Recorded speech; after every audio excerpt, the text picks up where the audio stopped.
নমস্কার বন্ধুরা, চলে এলাম আবার একটা নতুন ভিডিও নিয়ে। আশা করছি সবাই ভালো আছেন, আমরাও বেশ ভালো আছি। টিম রেডি হয়েছে, টিমের ড্রেসটা দেখাচ্ছে কেমন দেখতে লাগছে। আমরাও রেডি হয়ে গেছি, চলে এসেছি দীপা স্নেহার এঙ্গেজমেন্ট পার্টিতে। ওখানে গিয়ে সবার সাথে দেখা হলো। মেইনলি দীপা স্নেহা হচ্ছে আমার ভাই আর বোনের বন্ধু, কিন্তু ওদের সাথে এত ভালো সম্পর্ক, তাই আমাদের ইনভাইট না করে ওরা থাকতে পারেনি। আর আমাদেরও ওদের সাথে মিশে মনে হয় যেন সবাই যেন আমরা সেম এজ হয়ে গেছি। সেম এজই বটে, বলুন আমাকে দেখলে কি মনে হয় ওদের থেকে আমি 10-12 বছরের বড়।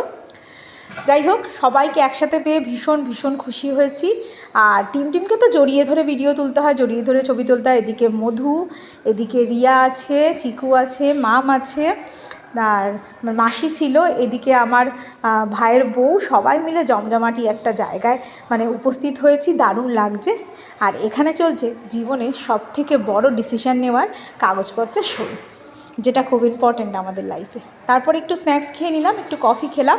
এটা শিবম একটা ভাই, আর এদিকে চলছে সব সুন্দরীদের ফটোশ্যুট। আমি একটু ভিডিও করে নিলাম, টিমকে তো জড়িয়ে ধরে তুলতে হবে, নিজেরও একটু ক্লিপিং নিচ্ছিলাম। আমার ভাইয়ের বউ আগে আপনারা দেখেছেন, ও খুব কিউট।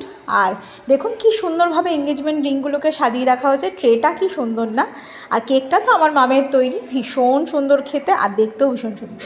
আমি আর টিম ওখানেই বসে বসে কেক খাবো কখন তার জন্য হাততালি দিচ্ছিলাম আর কি, খুব এক্সাইটেড কেক খাওয়ার জন্য। আসলে একটা জিনিস কি বলুন তো, এই যে যখনই কোনো প্রেম পূর্ণতা পায় না, আমার দারুণ লাগে। ভেতর থেকে একটা ভীষণ ভালো লাগা সৃষ্টি হয়। সত্যিই তো প্রেম করি আমরা যাতে সে প্রেম পূর্ণতা পায়, ভালো থাকতে পারি সারাটা জীবন একে অপরের হাত ধরে। আর সেই কাজটাই এখানে চলছে। বিয়েটা যদিও পরবর্তীকালে আবার কিছুদিন পরে হবে, এখন ওরা এঙ্গেজমেন্টটা কমপ্লিট করছে। এবং ওরা খুব সুন্দরভাবে রিচুয়ালসগুলো করেছে, সবার কথা শুনে সুন্দরভাবে। সবাই যে যা বলছে একটু কনফিউজড হয়ে যাচ্ছিল, কিন্তু আসলে যা হয় সবাই একটু মজা করছিল, ইয়ার্কি করছিল। তা যে যা বলেছে মোটামুটি একটু ভালো করে শুনে ওরা করেছে। 3বার মালা বদল করলো। আংটিটা দীপকে বললাম একটু বসে পড়া, একটু অন্যরকম ফিল্মি স্টাইলে, খুব ভাল লেগেছে আমার দেখতে।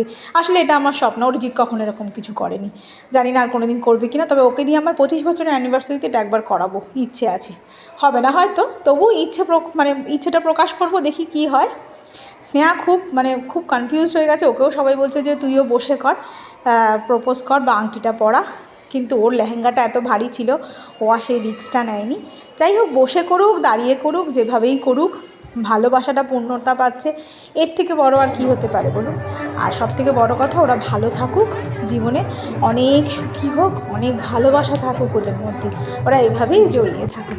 তারপর একটা ছোট্ট করে সঙ্গীত অনুষ্ঠানও ছিল, সেখানে আমি অযাচিতভাবে ঢুকে পড়েছি, আমার কোনো প্র্যাকটিস ছিল না, নাচ দেখলে তো থাকতে পারি না, তাই সবাই মিলে একটু নাচতে চলে গেলাম। সঙ্গীতটা হয়েছিল যখন, তখন আলাদা করে সবাই যেরকম ব্যাচে শিখেছিল হয়েছিল। এরপরে যেটা হচ্ছে সেটা তো ওই বাউল ডান্স বলতে পারেন। সবাই মিলে ঢুকে ওই যারা আমরা একটু নাচ করতে ভালোবাসি, সবাই মিলে চলে গেছি, গিয়ে একবারে হই হুল্লোড় করে নাচতে শুরু করেছি। সব মিলিয়ে কালটা ভীষণ সুন্দর কেটেছে।